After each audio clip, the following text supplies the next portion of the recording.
Muito boa noite, estamos iniciando mais um Mesa Redonda Futebol Debate. Grande vitória do Palmeiras contra o São Paulo. Palmeiras muito reabilitado, um clássico desse porte reabilita qualquer equipe. O São Paulo caiu mais ainda na classificação do Campeonato Brasileiro, 18º colocado. Vai ficar 2 semanas esperando, se remoendo, para tentar começar um processo para fugir dessa situação que ele está faz bastante tempo na competição. Não teremos jogos do Campeonato Brasileiro na próxima semana por causa da seleção brasileira. Então serão 2 semanas do São Paulo lutando, tentando, e mesmo assim dificilmente, mesmo que ganhe da Ponte Preta o próximo jogo, dificilmente sairá dessa zona de rebaixamento com um jogo só. O Santos conseguiu um bom empate lá em Minas Gerais e o Corinthians perdeu de novo. O que estará acontecendo com o Corinthians, hein? E de novo perdeu para uma equipe muito frágil. No caso, o time do Atlético Goianiense, último colocado convicto da competição. Boa noite, Michele Janela. Da Futebol Debate, pois é, né? Que final de semana maravilhoso.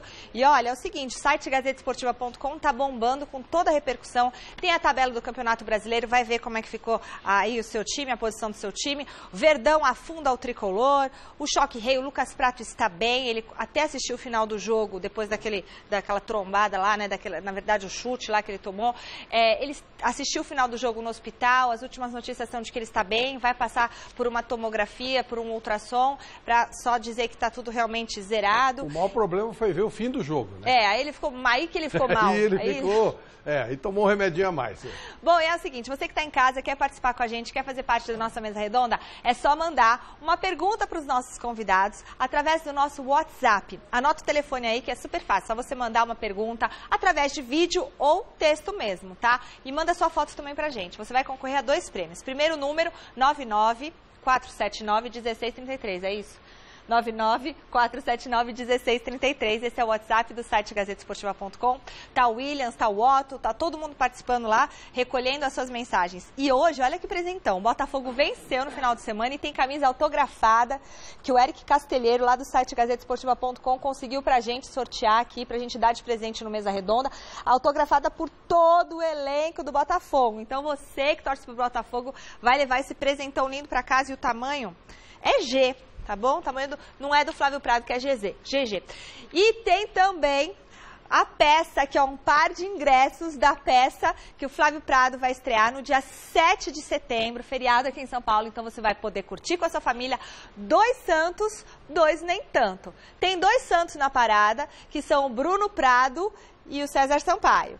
E os 2 nem tanto são o Flávio Prado e o Vampeta. Gente, são muitas histórias. Ele estava me contando aqui nos bastidores um pouquinho das histórias, os bastidores do mundo do futebol, do mundo da bola, que eles vão falar nessa peça de teatro, 7 de setembro, às 9 da noite, aqui no Teatro Gazeta, na Avenida Paulista. Então a gente vai estar sorteando aqui 2 convites, tá? Vem você com a sua namorada, você vai curtir muito. Você que gosta de futebol como a gente, vai se divertir de montão, tá bom? Leva a camiseta, então, e ainda um par de ingressos, hein? Presentão hoje, hein? Pô, legal. Bacana, Michele. Vamos chamar o Eduardo Batista, está com a gente aqui, já chegou, legal. Querido amigo, vem para dar alegria para a gente. Obrigado, Eduardo. Tudo bem? Bom te rever. Atraso, desde Campinas. Vamos lá. Tudo bem? Já vai se posicionando. O Pablo está aqui também, dando uma entrevista aqui para Tudo bem? Uma matéria especial da gente. O Eduardo Batista já está aqui, daqui a pouco o Pablo conosco também. Vanderlei Nogueira presente, Chico Lang presente, Miller presente. Vamos ver um pouquinho do que foi o grande clássico de hoje à tarde entre Palmeiras e São Paulo.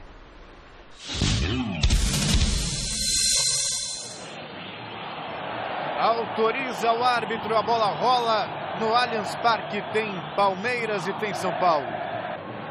Aí vem São Paulo, partiu o Prato, lindo toque para o Marcos Guilherme, olha o gol, olha o gol, gol!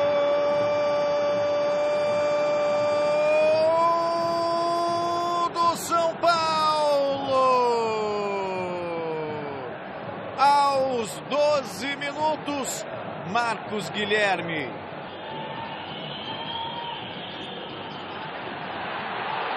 Ela ficou de graça para o William. Vai pintar levantamento na área do São Paulo, preferiu a jogada curta, deixou passar o William. Luan, a sobra do Palmeiras. Vai arriscado ali, Michel Bastos mandou para fora. E o jogador de São Paulo está caído e parece desmaiado ali. É o Lucas Prato. Pedem um atendimento ali com rapidez e ele está desacordado. O Lucas Prato está desacordado neste momento. Aí vem São Paulo de novo, Hernanes. Fez o toque para o Cueva, dominou. O Cueva pode fazer um golaço, pode fazer um golaço. A bola bateu na trave. Que jogada do peruano Cueva. Michel Bastos. Tem Deverson na área. Aí do Michel, fez a finta. O cruzamento saiu, vem chegando o Palmeiras, dominou, pintou o gol.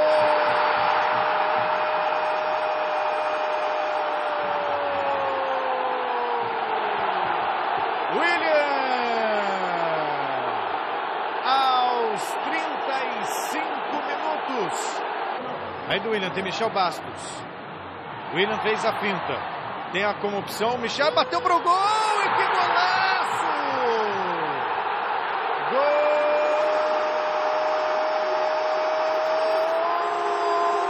do Palmeiras! Ele foi fominha, mas foi eficiente. Farini. Cruzamento saiu. Tentou o domínio Hernanes. Gol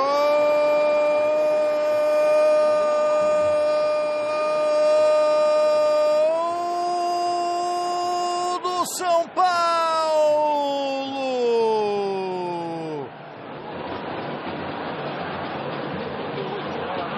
Aí vem Palmeiras de novo. A tentativa, Sidão.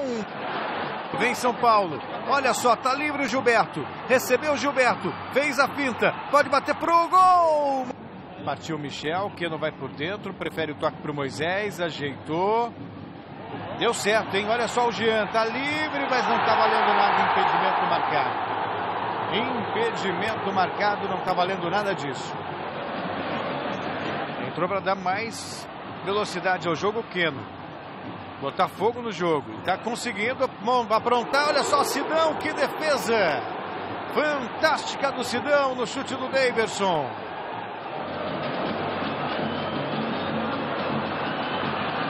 O toque do Arboleda. Sobra São Paulino. Olha só o tiro e perdeu a chance. Na cara do gol. Livre, totalmente livre. E aí ganhou o Jusilei. Olha só que lançamento que ele fez. Que lançamento que ele fez para o Hernanes. Invadiu a área, bateu para o gol. Passou ali, tirando tinta da trave.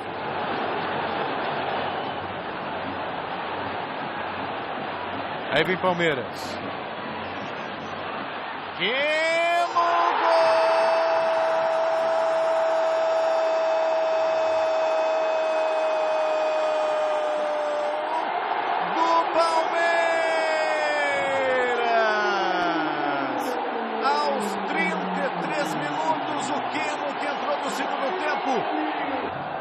E o Dorival uma loucura, porque espera que o time tenha uma pegada justamente para poder... Tá valendo, hein? Tá valendo, olha o cruzamento, olha o gol!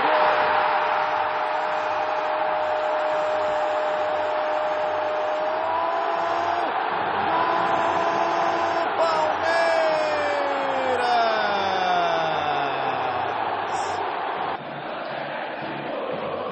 Cruzamento saiu, tentou ali o Jusilei, tirou o Jean. E apita o árbitro, termina o jogo no Allianz Parque, vitória do Palmeiras. E que vitória! 4-2. Pois é, 4-2. O Palmeiras dá uma aliviada boa, fica tranquilo. E o São Paulo vai viver alguns momentos de muita tensão. Eduardo Batista, boa noite. Você é um treinador de futebol, recentemente esteve no Palmeiras, mas óbvio que aqui o tema vai ser geral e não vamos começar falando de Palmeiras, não porque você recentemente foi treinador do Palmeiras, sim porque o tema é Palmeiras. Sim. E aí, o que você achou do jogo dessa tarde? Um jogo bom, né? Eu assisti inteiro o jogo com muitas alternativas, né? O São Paulo, quando tinha 1-0, poderia ter feito 2, né? E aí logo em seguida tomou a virada. Depois 2-2, o São Paulo poderia ter feito 3-2 com o Rodrigo Caio, e aí não fez, e o Palmeiras foi e fez mais 2. Então, um grande jogo, um clássico do tamanho de São Paulo e Palmeiras. 4-2 não é muito normal em clássico, né? Mas foi um jogo franco, né? Desde o início já se via que não ia ser um jogo truncado, né? As duas equipes procurando jogar, né? Procurando, né, não se preocupar somente em marcar, né? As duas equipes lançadas à frente. Um jogo muito bom de se ver. Boa noite, Pablo. Prazer em te receber aqui. Você viu o jogo? Viu o Palmeiras de São Paulo? Um pouquinho. Gostou? Bom. Um jogo bom, bem truncado, bem disputado. Nesse caso aí, para vocês só estão olhando lá de cima, né? Não, que é isso. Estamos trabalhando na mesma humildade de sempre, para que a gente vai manter essa regularidade, porque o Campeonato Brasileiro é muito difícil. Bem-vindo ao programa. E aí, Miller, São Paulo toma uma pancada dessas, o Eduardo falou, houve um momento em que o São Paulo foi melhor no jogo, sim, é verdade, mas eles não viraram gols e quando o Palmeiras foi melhor, ele fez os gols. A diferença foi essa, né? Que o São Paulo, quando fez o gol, o Palmeiras teve uma reação positiva com qualidade. Aí empatou e virou o jogo com qualidade. Aí depois que o São Paulo levou o segundo gol, o São Paulo não teve competência para poder fazer o segundo gol no primeiro tempo. No segundo tempo, aí teve no acréscimo, o Hernandes, acho que o São Paulo acha um gol ali, uma bobeada do Jean, que ele deixou o Hernandes dominar a bola e finalizar com muita liberdade. E no segundo tempo, eu acho que as duas equipes, desde o começo, jogaram abertas. Isso que foi legal, que as duas equipes sentiram a necessidade do resultado, da vitória. Acho que por isso que o jogo foi bom. Então acho que no segundo tempo aí as mexidas do Cuca tiveram um efeito muito positivo para o time do Palmeiras. O Ioran não entrou bem, ele só fez o quarto gol. Agora o Keno não, o Keno entrou na dinâmica de jogo legal, ele corre, né? Ele colocou em prática a sua velocidade, o seu potencial e fez um bonito gol. Acho que o Palmeiras, nas muitas alternativas, por isso que o Palmeiras venceu. Chico Lang, boa noite. Depois boa noite, nós vamos falar do Corinthians, né? Nesse segundo turno o Corinthians não é o mesmo time do primeiro. Mas esse jogo, esse clássico te surpreendeu? Para mim surpreendeu, não imaginava tanto gol não. Olha, Flávio, antes de falar do clássico, quero dizer o seguinte, eu acho que sei por que o Corinthians caiu de produção e se você me deixar dizer aqui, eu vou falar. Depois. E como o Pablo está aqui, ele vai dizer se eu estou errado ou estou certo. O professor de Educação Física me explicou por que o Corinthians caiu. Tá, mas você fala de produção. Depois em Corinthians. Em Corinthians eu falo. Mas ele não está se aguentando, entendeu? Não é isso. Mas não, agora é uma era análise São Paulo interessante e perfeitamente cabível e científica. Porque nessas horas a gente tem que ter cabeça para pensar direito, porque crise é fogo, né? É para falar do clássico. Agora, veja bem, esse clássico de hoje era decisivo tanto para Palmeiras quanto para São Paulo. Um lá em cima, né? Que voltou a estar no páreo. Está bem classificado no Campeonato Brasileiro e está aos poucos mostrando um futebol interessante, não digo ainda que com muito padrão de jogo, mas interessante. E o São Paulo hoje não podia perder de jeito nenhum, você vai falar para mim, que nem o Flávio vive falando, né? Mas o adversário de São Paulo e o adversário da Ponte Preta hoje não são Palmeiras, não são Corinthians, não são Flamengo, ou São Santos, os times que estão liderando, né? São Paulo briga lá embaixo. Mas era exatamente por isso que hoje o São Paulo tinha que ter vencido, para aproveitar e somar 3 pontos inesperados, né? E eu estava crente que o São Paulo ia conseguir. Mas eu, particularmente, acho assim, que o time começou muito bem e o acidente que aconteceu, no choque que nós vamos ver aí daqui a pouco, entre o joelho do Hernani na cabeça do Lucas Prato, ele teve um tipo de convulsão, isso chocou um pouco os jogadores do São Paulo. Você vê que eles andam meio chocados desde que o campeonato começou, né? Não, mas hoje especificamente... choques preventivos. O time começou com personalidade, começou com volume de jogo bom, começou para cima do Palmeiras, sem se intimidar, marcando bem coeso. Aí o Lucas Prato dá o gol pro Marcos Guilherme. Foi uma bela jogada dele. O Marcos Guilherme. Uma visão de jogo espetacular. Aí em seguida o cara quase morre no campo lá. Aí, evidentemente que é um choque. Né? É um choque. Eu acho que os jogadores de São Paulo, com toda essa carga emocional que eles estão vivendo ultimamente, esse problema do Lucas Prato atrapalhou. Mas enfim, graças a Deus, me parece que está tudo bem com ele, foi só um susto mesmo, então o jogo que segue, vida que segue. Agora, era um jogo que o São Paulo não podia perder, jogo que o Palmeiras não podia perder.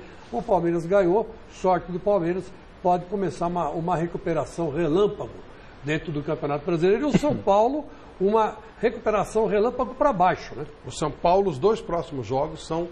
Aí sim o jogo dele. É Ponte Preta, contra confronto. a Ponte Preta em São Paulo e contra o Vitória na Bahia. Esses são os adversários do São Paulo. O terceiro jogo para frente é contra o Corinthians. Aí não é o campeonato dele. É a tal história. É melhor, na tese, ganhar clássico é melhor. Sim. Mas na prática, é muito mais importante ganhar do Vitória na Bahia ou da Ponte do que ganhar do Corinthians. Porque o Atlético Goianiense ganhou do Corinthians. E daí? Está lá embaixo do mesmo jeito. Não mudou nada para a vida dele. Então, é muito mais importante para o São Paulo ganhar do Vitória e da Ponte do que ganhar do Corinthians. Sim, sem dúvida. É o campeonato que ele está disputando. Vanderlei Nogueira. E aí, o Palmeiras, esse aqui eu acho que vale ressaltar, né? 4 gols. O Palmeiras venceu o jogo, mas era o chamado jogo dos desesperados, né? Isso já foi dito aqui, com outras palavras, é o jogo dos desesperados. O Palmeiras estava numa situação absolutamente desconfortável, interna, uma grande fumaça interna. Se perdesse hoje, não sei se o professor Cuca continuaria, embora a diretoria diga que sim, mas eu não sei se seria até uma decisão dele não prosseguir. De qualquer maneira, era uma situação absolutamente de pressão para cima do Palmeiras. A vitória era fundamental. Os meus companheiros já disseram aqui que foi um jogo aberto, e foi mesmo.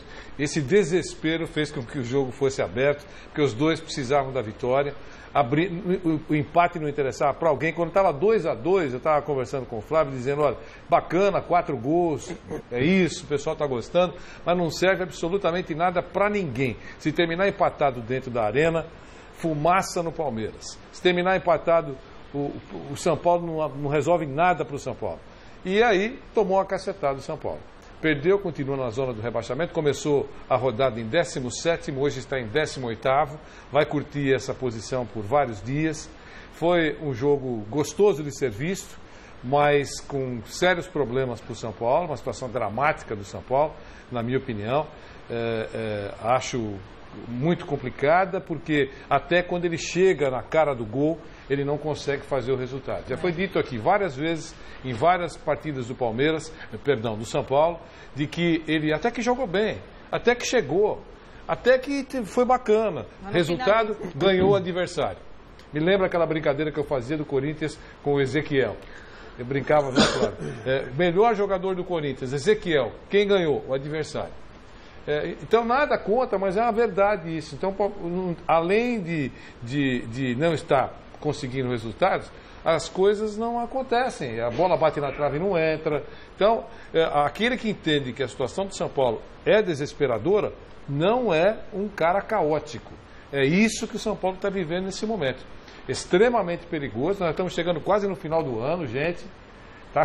Já estamos em setembro. Então, é muito importante isso que vocês disseram. O São Paulo precisa ganhar das equipes que estão lá embaixo.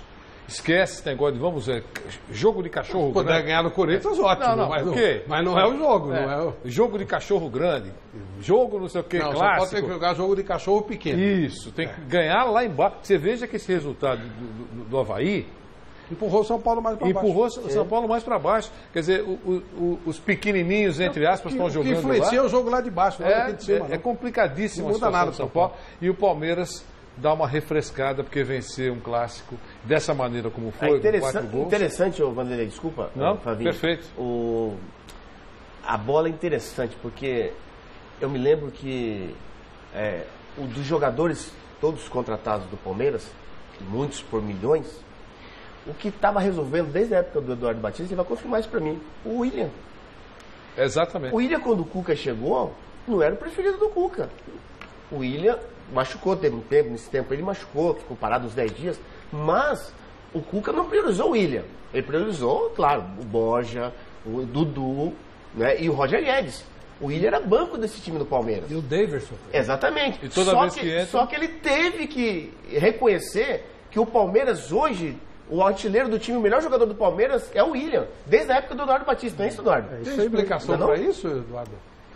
Eu tive uma experiência, teve a contratação do Borja e toda a expectativa em cima dele, e a expectativa que ele fosse jogar e fosse resolver, e quem vinha resolvendo era o William, né? Nós tivemos jogos onde ele foi fundamental, né? Aquele jogo que teve aquela confusão lá no Lá Uruguai. fora, Ele faz 2 gols, né? Ele faz 2 gols e vira o jogo. No jogo seguinte ele fez gol, né? Então é um cara que quietinho, né? Sem alarde, trabalha demais, muito sério, está conquistando o espaço dele e hoje, na parte decisiva, é o melhor jogador do Palmeiras, na minha opinião. Ele tem uma característica um pouco diferente do Bora, né? Ele tem uma facilidade maior de sair para os lados do campo. Isso tem ajudado também no aspecto tático do Palmeiras? Ajuda porque ele pode jogar tanto como 9, né? Ele pode estar presente na área, ele pode sair da área, ele pode jogar dos lados, né? Isso com a versatilidade dos atacantes que tem. O próprio Davidson não tem essa facilidade de sair tanto pelo lado, mas sai. Então essa troca ela ajuda bastante, principalmente do jeito que o Cuca gosta de jogar, né? E ele é favorecido, né? Hora você vê ele tá por dentro, hora você vê como ele fez o segundo gol hoje, né? Ele tá de beirada pela esquerda, ele traz para dentro, né? O primeiro gol dele ele tá por dentro. Então é um jogador versátil que joga em qualquer parte do campo e tem facilitado e ele tem muita qualidade para fazer os gols. Mas ele rende, o William rende, quando o Cuca chegou, ele colocou o William de fixo lá na frente, no lugar do Borja. Ele não vai render assim. Não é dele. Ele tem que sair. Exatamente. Quando ele se movimenta, inclusive o Eduardo era assim. Quando ele joga com liberdade para se movimentar, aí ele rende mais, não só rende mais, como é decisivo. Flávio, só rapidinho, 2 informações que vocês podem também discutir aqui. Amanhã, o Vitória joga contra o Coritiba, né? Coritiba e Vitória. Se o Vitória ganhar, o São Paulo vai para penúltimo colocado da tabela do Campeonato Brasileiro. Então, vale destacar isso.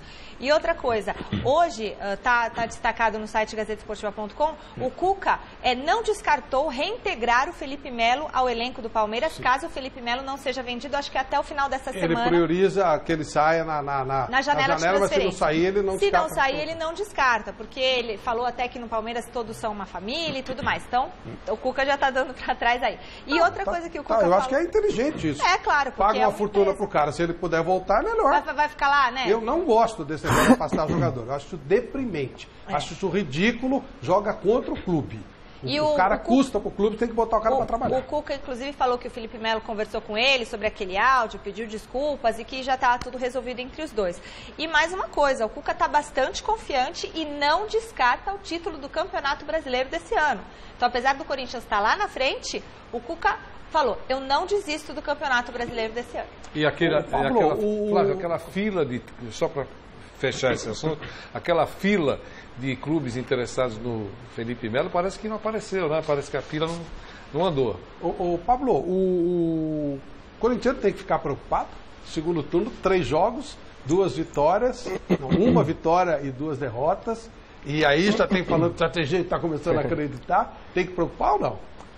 É claro que com o primeiro turno, como nós fizemos, né, totalmente diferente do Campeonato Brasileiro, e você começar um segundo turno dessa forma, acho que gera uma dúvida, né? Será que o Corinthians mudou? O que aconteceu, né? Mas a gente está da mesma forma, trabalhando do mesmo jeito, na mesma humildade de sempre. Os 2 jogos que perdemos dentro de casa foi um detalhe, onde tínhamos total controle do jogo, posse de bola, mas futebol é feito de detalhe, né? Tirando o jogo do Vitória, que eles tiveram mais chances de gols. Ontem o Atlético Goianiense teve, acredito eu, 2 chances de fazer o gol e um cruzamento perfeito, uma cabeçada perfeita. Não vamos tirar o mérito do Atlético Goianiense, conseguiram fazer o gol e não conseguimos fazer o gol também. Essas coisas são... Eduardo, tem jogo que você joga mais e perde, tem jogo que você joga menos e ganha. Difícil, acontece, né? Eu assisti o jogo também e o Corinthians teve totais condições de ganhar, né? Situações de gol dentro da área pequena, coisa que não é comum, né? Então é um jogo que é atípico, né? Mas o Corinthians agora ele tem que saber administrar as derrotas, né? E isso vai ser importante. Teve um primeiro turno brilhante, né? E essa oscilação ela chega para todo mundo. São 38 jogos, impossível um time, né, manter a regularidade que o Corinthians manteve. E o Corinthians vai ser campeão tendo a tranquilidade que o Pablo está tendo, tem acompanhado o Carille, né, com essa tranquilidade, não fazendo caça às bruxas, fazendo sim uma reflexão, que eu estou vendo que o Carille está fazendo, mas o Corinthians vai ser campeão administrando esse momento de oscilação que vai passar em breve. Ó, manda a sua pergunta para o Eduardo Batista e para o Pablo, que daqui a pouquinho nós vamos fazer o que a gente chama aquele paredão com os dois, né? Vamos bater papo com os dois. Dá o telefone de novo, Michele, por favor. Ah, sim, olha, é o nosso WhatsApp do site gazetesportiva.com, 99479-1633. 99479-1633. Só se mandar sua pergunta ali pra gente, que o Otto, o Williams mandam pra mim e eu faço pra vocês. Legal, Ô, bacana. Flávio, só uma coisinha. É bom a gente deixar bem claro o seguinte. O Corinthians está 10 pontos na frente do segundo colocado.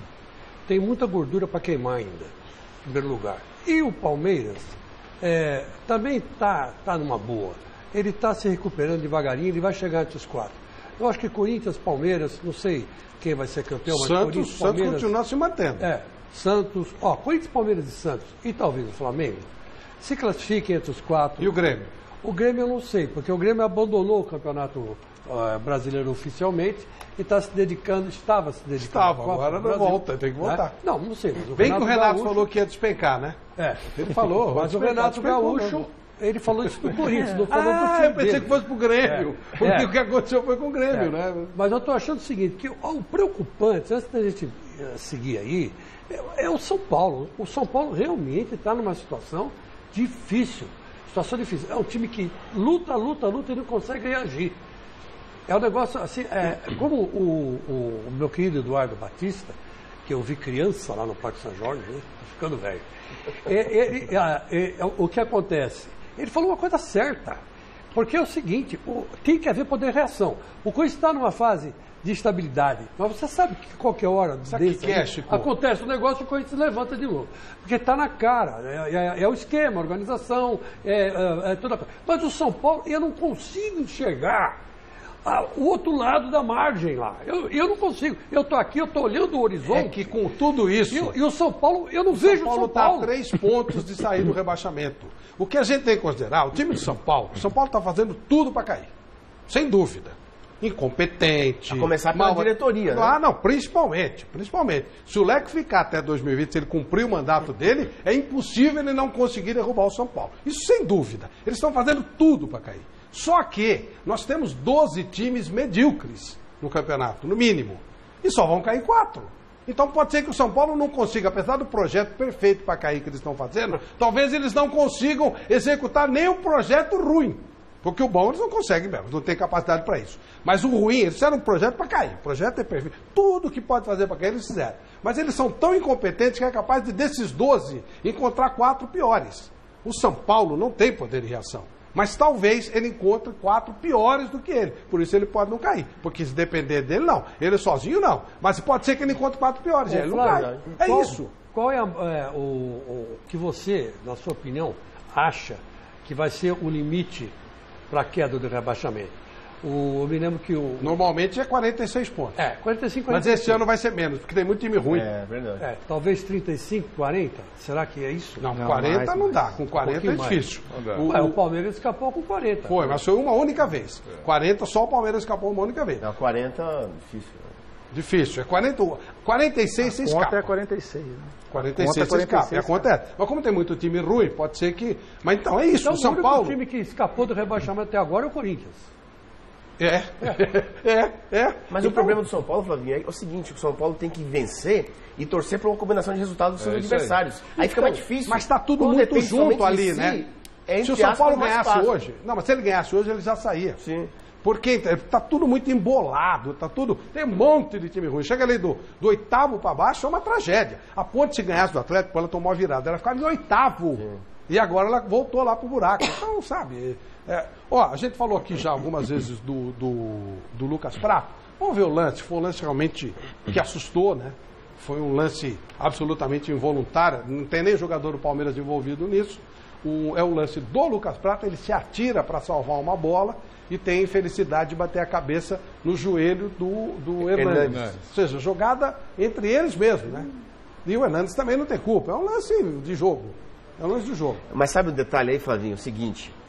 O Lucas Prato, ele está vindo de lado. O Hernandes está de frente. Você pode ver que o Prato pega a bola antes do Hernandes. O Hernandes acerta a cabeça do Prato. Eu acho que o Hernandes poderia...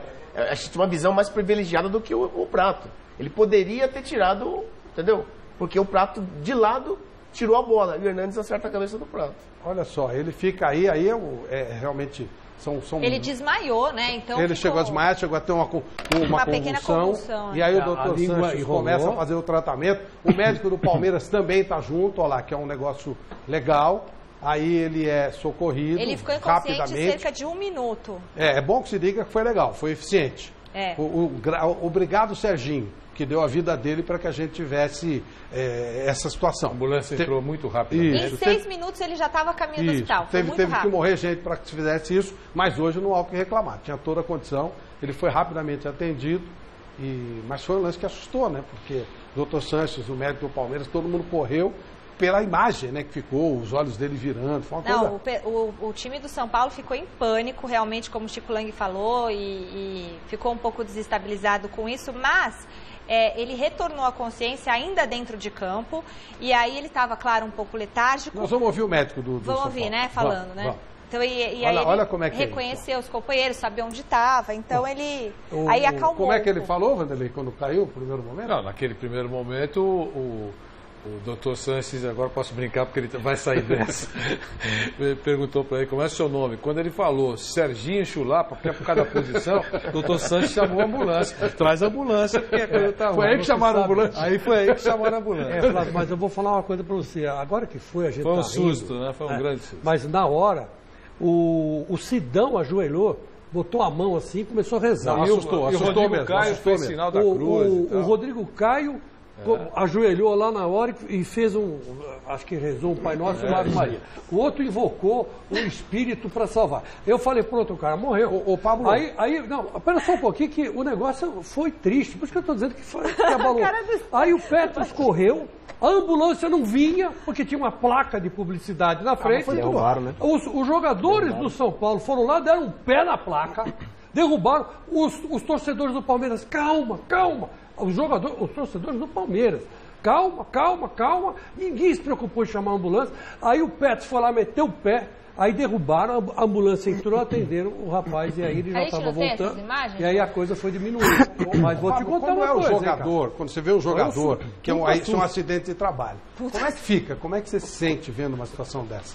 Incrível, eu já passei por uma situação dessa na base. Na época eu jogava no Irati. Um amigo meu chamado João, ele teve um problema parecido como esse, cabeça com cabeça. E nessa mesma situação, a gente lá perto, a gente começou a chorar. É uma situação bem complicada, que mexe com a emoção, né? É ser humano, nós somos seres humanos. Até do time adversário, você vê que todo mundo estava ali tentando ajudar de alguma forma e sem saber o que fazer, né? Vem a história do Serginho na cabeça? Acho que passa, né? Uma lembrança, uma tragédia que se aconteceu no passado, né? Então é inevitável não pensar numa situação como essa no pior, né? Mas o seu amigo morreu? Não, graças a Deus não. O João está vivo. O Eduardo, aumentou muito essa frequência de choques. Aí foi cabeça com joelho, mas o Pablo citou um lance de cabeça com cabeça. Por quê? No seu modo de entender, por que tanto choque de cabeça? Na época que o Miller jogava não era assim. A preparação física, são jogadores mais preparados fisicamente, o contato aumentou demais, né? E a quantidade de cabeça com cabeça é muito alta, né? Tem alguns estudos, ainda não no futebol, mas no basquete a gente vê bastante, né? No futebol americano, né? Isso aí, para o atleta, mais à frente, é prejudicial a ele, né? O atleta está muito exposto a isso e vulnerável, né? Como ele falou, um cabeça com cabeça não tem proteção, né? Você não tem proteção nenhuma, né? A maneira de como pegou na têmpora, talvez a região mais delicada do cérebro, né? Do crânio. Então, eu que vi ali, a gente fica preocupado e está cada dia mais corriqueiro isso, infelizmente. O Dr. Jorge Pagura, ele que é aqui do Einstein, né, que é um médico espetacular, foi o responsável pela recuperação do nosso querido Osmar Santos, ele considera que é preciso tomar alguma providência. Ele teme muito, inclusive, pelo futuro. Porque aparentemente tudo bem, mas e daqui? Muita gente liga, por exemplo, vários casos de Alzheimer, de antigos jogadores, quando os choques eram menores, a isso. O próprio Newton Santos, que era um jogador técnico e teve Alzheimer, Gilmar dos Santos Neto, o Baltazar, Mauro de Oliveira, Baltazar. Quer dizer, então, isso teve aí... Teve um zagueiro do Guarani, não me lembro agora, até jogou no São Paulo, que faleceu teve em 86, 87, bateu a cabeça, né, jogando pelo Guarani ou pelo São Paulo, voltou para casa. Não, foi o Wagner Bacharel. Wagner. Foi lá no Paraná então, Clube. Ele era do Palmeiras, no Paraná. Chegou a jogar no Guarani, tem razão. Ele sofreu, teve a concussão, foi liberado, passou mal, quando no outro dia morreu. Jogava muito. É preciso tomar muito cuidado com isso. Mas felizmente nesse caso terminou tudo bem. Vamos ouvir o que disse o médico do São Paulo. Qual a situação do Lucas Prato? O Lucas teve problema, como todos sabem, teve uma concussão cerebral, perdeu a consciência e recuperou já essa consciência no gramado. Ficou bem, consciente, não bem, um pouco letárgico, mas... E a partir daí seguimos todo o nosso protocolo de concussão cerebral. Ele foi para o hospital, com todo o cuidado que o caso exige. Foi para o hospital, fez avaliação complementar, tomografia, avaliação neurológica.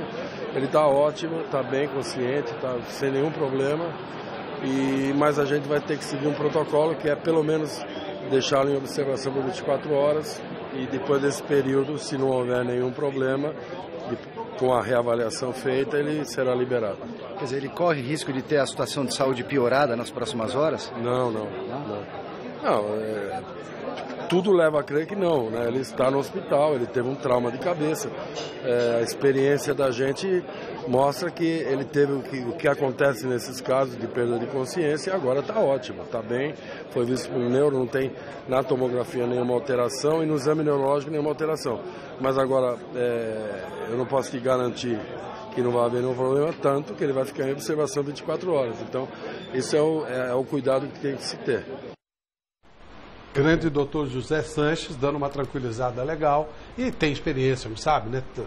Se fosse para ter um problema, diferentemente do caso do Wagner, seria agora, graças a Deus, está tudo bem. O Casagrande também, o jogo também teve, né? No Canindé, contra o Goiás, quando estava ganhando de 3-1, Paulo, e o Casagrande subiu, o cara subiu, cabeçou na nuca, ele foi acordar 2 dias depois, na UTI. E aí ele perguntou, quem é você? Aí a resposta dele foi, sou Baltazar. Não foi sou sargento lá. Mas hoje está aí o caso. O jogador da seleção da Alemanha não lembra até agora que ele jogou a Copa do Mundo, a final da Copa. Né? Teve esse caso.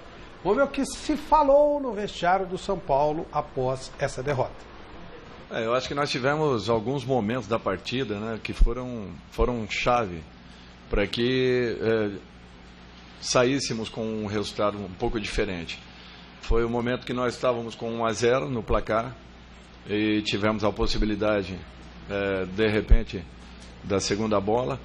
E no momento que estava 2-2, nós tivemos ali pelo menos 3 reais oportunidades, né? O Palmeiras teve uma, nós tivemos 3 reais oportunidades de estarmos à frente e de repente poderia mudar completamente aquilo que acabou sendo o tempo final da partida, a fase final da partida, poderia ter sido a nosso favor em razão desses lances que infelizmente acabamos desperdiçando e principalmente na última situação, que foi a jogada do contra-ataque. Além de não concluirmos a jogada, ainda saímos em demasia, nos expusemos e acabamos dando o contra-ataque, que na sequência da jogada acaba saindo o gol do Palmeiras.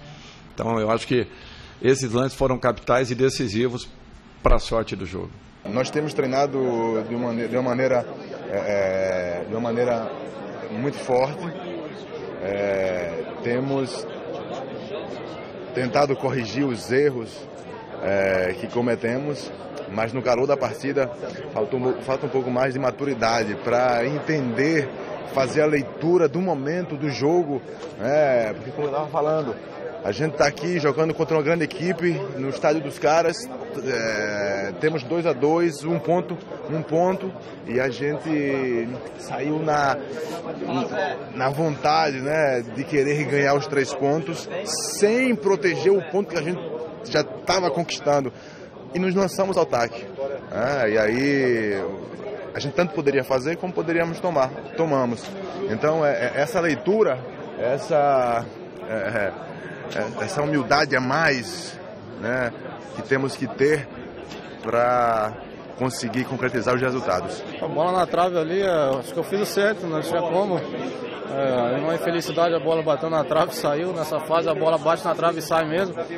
E no contra-ataque ali, como eu falei, estava fazendo um bom jogo, mas infelizmente acho que eu posso ter apagado esse grande jogo nessa bola que eu errei. Mas eu assumo toda a responsabilidade. Agora é trabalhar, cara. Temos 2 semanas para treinar, para trabalhar, para poder melhorar e para sair o quanto antes. Bem interessante a declaração do Hernandes, quando ele fala que faltou eu não tenho que eles qualquer coisa como experiência para a gente proteger o ponto que estava conquistando. Tem coisas que escapam do treinador, né, Eduardo? Que tem que ser feito lá dentro do campo. Né? Foi mais ou menos o que ele deu a entender. São decisões que os atletas tomam, né? Você treina, né, até o momento do jogo ali, né? Os jogadores estão treinados para tomarem algumas decisões, e acho que foi isso que ele quis dizer. Né? No terceiro gol do Palmeiras, né, saiu num contra-ataque 3-2 para o São Paulo, né, e aí numa tomada errada de decisão, perdeu a bola, saiu 3-2 do Palmeiras. Então acho que é isso que ele quis dizer. É isso, Pablo, tem hora que o jogador é que tem que decidir. E tem que tomar a decisão certa, né? No momento de um jogo como esse, um detalhe faz toda a diferença. Tomar uma decisão... acho que estava 3-2, né? Podia ter tocado a bola, enfim. Mas são detalhes no futebol que fazem toda a diferença. Enquanto o jogo estava empate, depois 4-2 você vê o resultado, né? Mas são coisas do futebol. É aquilo que o Hernandes falou isso, Flavinho. Faltou experiência, em especial nessa jogada. Porque ali o atacante, ele tem que olhar no contrapé do zagueiro. Coisa que ele não fez. Ele tentou driblar o zagueiro, acho que foi, se não falei agora, o Luan. O Luan deu um carrinho certo, no tempo certo, e roubou a bola. Agora, se ele dá o tapa no contrapé, ou do Jean, ou do lateral esquerdo aqui, ou ele colocava o companheiro dele na cara do gol. Foi essa a reclamação do Hernandes. Essa foi a falta de experiência que o Hernandes citou agora na entrevista. O Marcos Guilherme, ele assumiu. Golpe e saiu o gol do Palmeiras. Isso. O Marcos Guilherme, ele falou ainda aí na entrevista, eu assumo e tal, e ele tem um crédito do jogo do Botafogo, que ele virou aquele jogo. Eu acho legal quando o cara tem personalidade, o Pablo citou, o Eduardo também, você tem que tomar uma decisão naquele momento. Tem hora que você acerta, tem hora que você erra. Então nessa ele errou, assumiu numa boa. Então, aí a falta de experiência, aí que entra o treinador. Tem que orientar o jogador. Você não tem que você abaixa a cabeça para tocar, mas você tem que ver a movimentação das pernas do zagueiro. Coisa que pouco atacante faz isso hoje. Pouquíssimo. Você pensa que todo mundo é Miller? Mas outra coisa que eu vejo... Miller, como é que é esse negócio de olhar papel? Eu não entendi isso aí que você falou. Explica melhor. Você tá com a Chico, bola. Você tem tanta razão. Tem um monte de jogador lá olhando agora. Explica que eles também não entenderam. E temos um zagueiro aqui. Perna de apoio, né, também. Me desculpe, o Pablo acabou de responder. O pé de apoio. Porque quando ele está no pé de apoio, você dá o tapa... Não tem jeito dele cortar o passe. Não, então você tem que jogar no pé do apoio do zagueiro. É claro, no contrapé dele. No contrapé para ele não tirar a bola. Não, você desculpa perguntar, porque eu não joguei bola. Isso é uma coisa, Miller, é instintiva. Ou você tem que estudar isso antes? Não, na hora é instintiva, mas você tem que olhar. Não estudar, você olha. Porque todos os zagueiros são iguais nesse sentido. Você está com a primazia do lance, está com a bola no pé de frente. Quer dizer, então 90% de você acertar um passe é para você. Entendeu? Então outra coisa que eu vejo é o seguinte... Porque você perdeu a bola lá, você não tem que tomar o gol aqui. Você perdeu a bola no contra-ataque, poxa vida, mas teve uma eternidade de jogada, de movimentação, de aproximação para chegar à finalização e o gol do Palmeiras. Eu acho que aí também foi uma negligência do meio-campo e da defesa do São Paulo. Quer dizer, o menino assumiu mais do que precisava. E quando o Hernandes fala, ele não está falando do menino que perdeu a bola. Não, ele está falando que exatamente isso, perdeu a bola... Mas o rapaz correu 60 metros com ela sem ninguém pará-lo. Né? Então, a inexperiência do grupo, ele quis dizer, não, né, falando do menino. O menino assumiu até mais do que precisava, porque realmente foi legal, demonstrou personalidade, mas... E vamos ver do lado do Palmeiras, o Cuca deu uma aliviada boa hoje, vamos ver. Um jogo em que o São Paulo saiu à frente, numa batida do Sidão, acho que o Cueva ganhou de cabeça e nós não saímos no prato.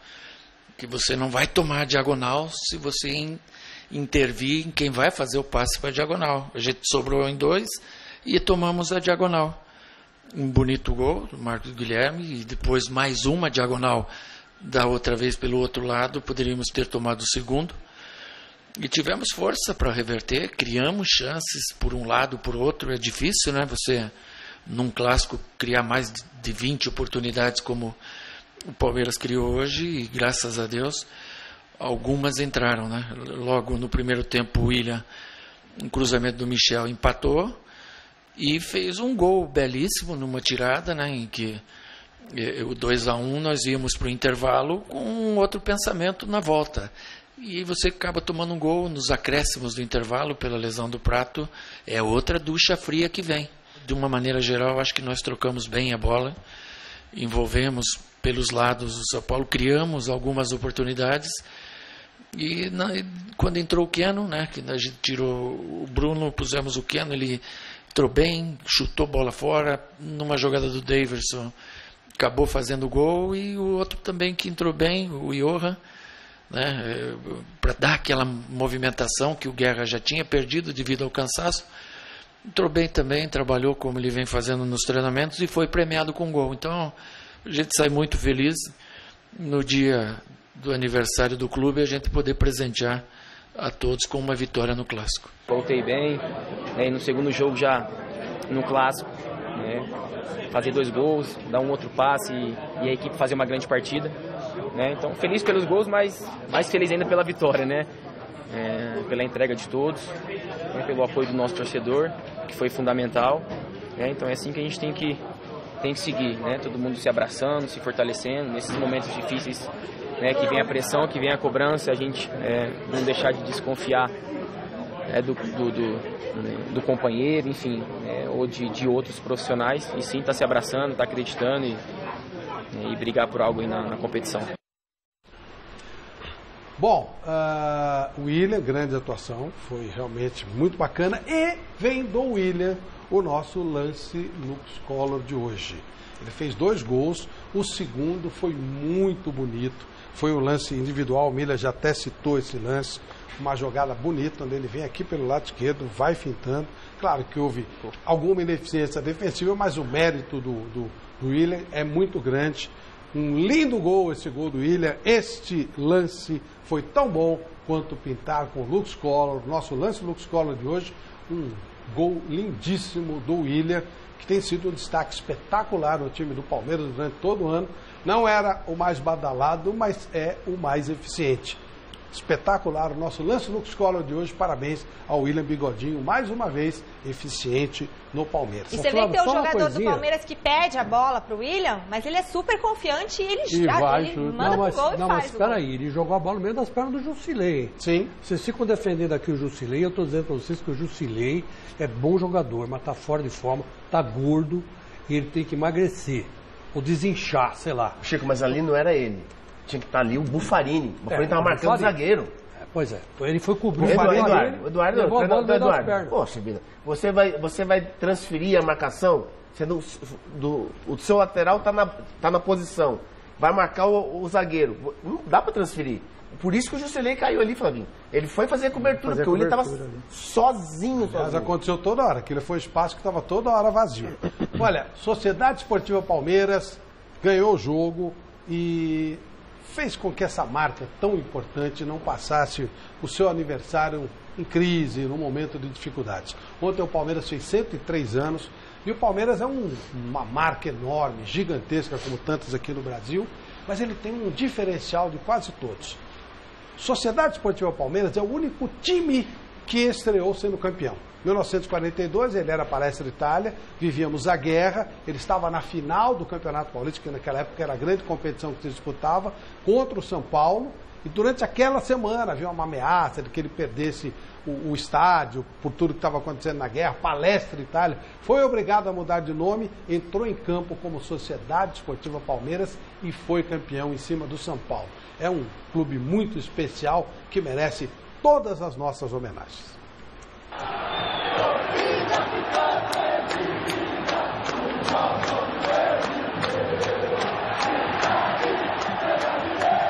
A gente não é mais, não é menos, a gente é palmeirense, basta, e a gente precisa ser campeão. Somos o maior campeão do Brasil.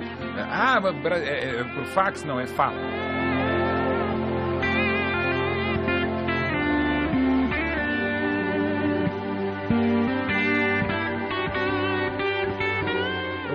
campeão intercontinental do futebol brasileiro, mais do que a própria seleção e mais do que qualquer outro time, e foi a própria seleção brasileira em 65 com a primeira das duas academias.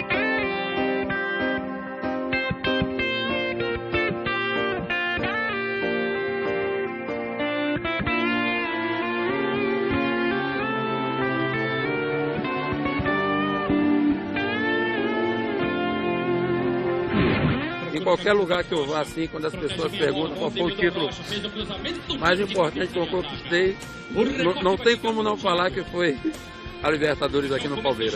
É orgulho, né, de fazer parte, pelo menos um pedaço dessa história, né, e marcar o nome na história do clube, ser conhecido como um campeão e ter uma trajetória aqui dentro. Então, é motivo de orgulho e só dou graças a Deus por ter feito parte dessa família.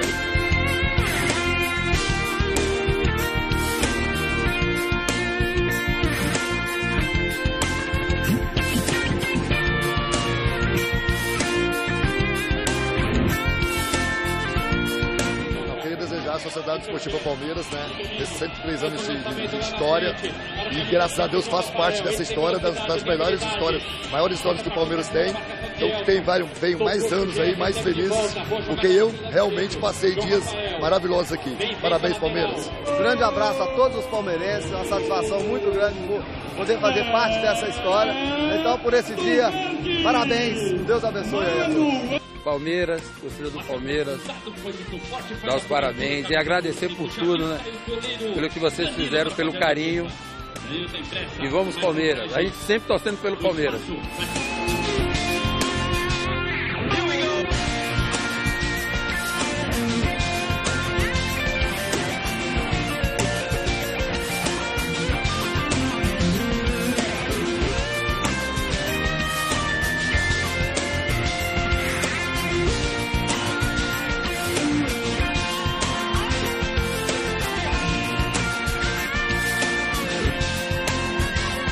A gente é assim, somos assim, com esse espírito de porco e essa alma de periquito e por muitos e muitos anos de vida. Eu vou me aposentar do jornalismo, mas jamais vou me aposentar do Palmeiras.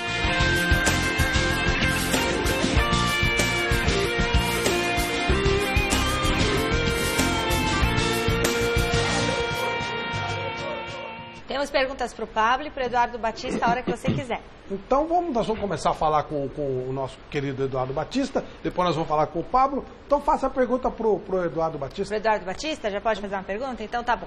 Vamos lá. Chegando aqui muitas perguntas pelos e-mails aqui, pelo WhatsApp do site gazetesportiva.com, 994791633. Você ganha par de ingressos para a peça do Flávio Prado no dia 7 de setembro, 2 Santos, 2 Nem Tanto aqui no Teatro Gazeta. E mais essa camisa lindíssima do Botafogo, tamanho G, autografada. Quem participar está concorrendo, tá bom? Então vamos lá.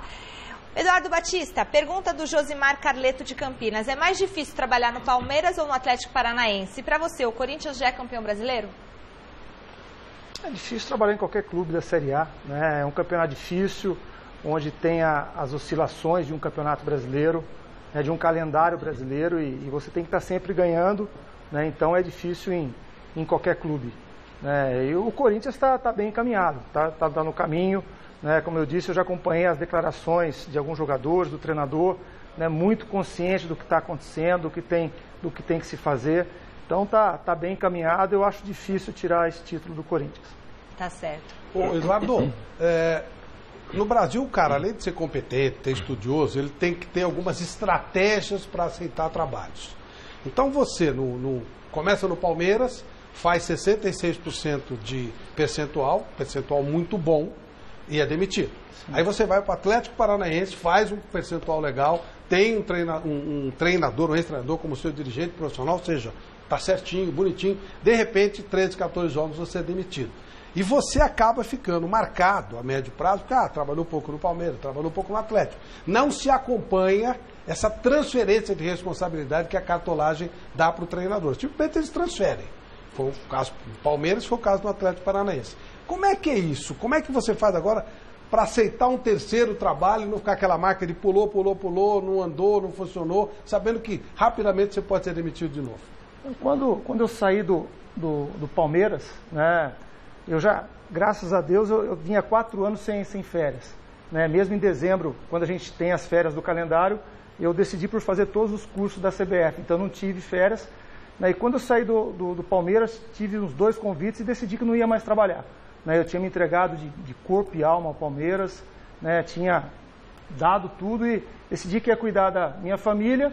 E um sonho meu que eu vou fazer agora, vou viajar para a Europa, vou ver jogo, vou ver treinamento, vou aprender alguma coisa, né? Buscar algo novo.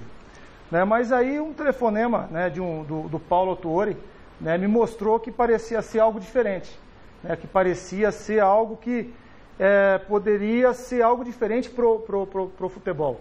Né? O dirigente brasileiro, ele seguia por rede social, ele seguia por opinião de mídia, de torcedor, né? E muito dessa falência do futebol brasileiro é por causa disso.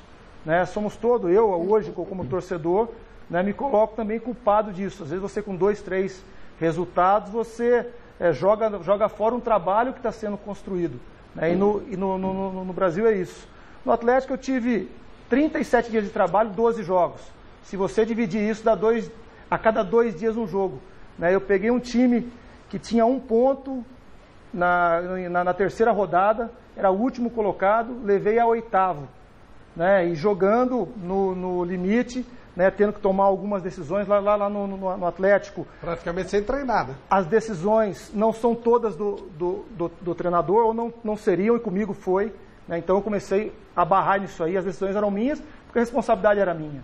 Né? Eu cheguei com um peso muito grande no Atlético e comprei algumas brigas por eu ser dono das decisões. Sempre abri para todo mundo, mas a decisão final é minha. Quem vai jogar, eu que escuto todos, mas quem vai jogar, quem decide é o treinador. Então a gente levou o time de último lugar a 1 ponto ao 8º lugar. Né? E nós ganhamos, foram 4 vitórias seguidas, né? E nós demos um pulo muito grande. E aí todo esse planejamento, esse projeto, se vai quando a gente vai jogar Libertadores e a gente lá não se jogou na arena, foi vendido para o vôlei, teve vôlei, mundial de vôlei, e nós fomos jogar na Vila Capanema. E nós perdemos de 3-2.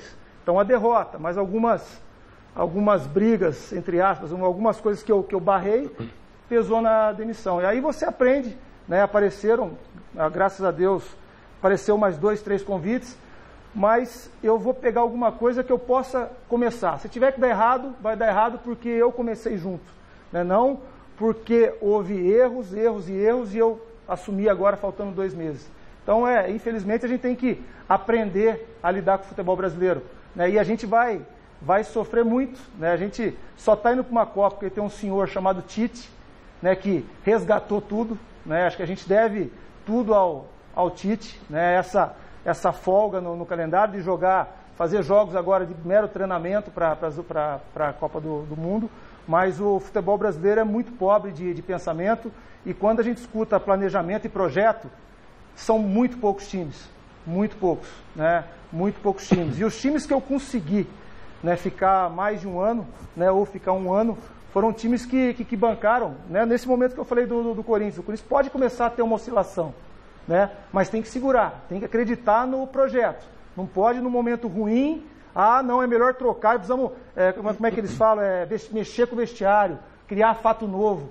Né? Isso não existe, é só no futebol brasileiro que existe isso. Uma psicologia barata, né? Uma psicologia barata, é o que você falou, é empurrar os problemas para os outros. Então, né, a gente tem que aprender a lidar com o futebol brasileiro. Mas, né, eu fico muito contente, sempre um cara muito honesto, todas as decisões minhas foram com honestidade e pautado em muito trabalho. Né? Eu acho que, mesmo com essas 2 saídas repentinas, mesmo com um percentual muito bom, não, você falar num Palmeiras 67%, num cara que assumiu e todos davam como que já estava demitido, né? Você fazer 67%, a melhor campanha nos pontos corridos, a melhor campanha de um brasileiro na Libertadores até o momento. Fazia uns 8 anos que o Palmeiras não ganhava do Santos na Vila Belmiro. Né? Faziam 43 anos que o Palmeiras não ganhava na Libertadores de um time uruguaio. Então tudo isso, né, esse jovem que chegou demitido passou e venceu. Mas, né, a gente perdeu um fatídico jogo em Campinas, né, que a gente entrou por culpa minha, dos jogadores, da direção de todos, entrou ainda ludibriado com o jogo anterior da Libertadores, que foi espetacular, foi uma noite incrível, né? E aí acaba nisso daí, né? Se encerra toda uma convicção, né? A convicção é o resultado, ou o que as redes sociais estão falando.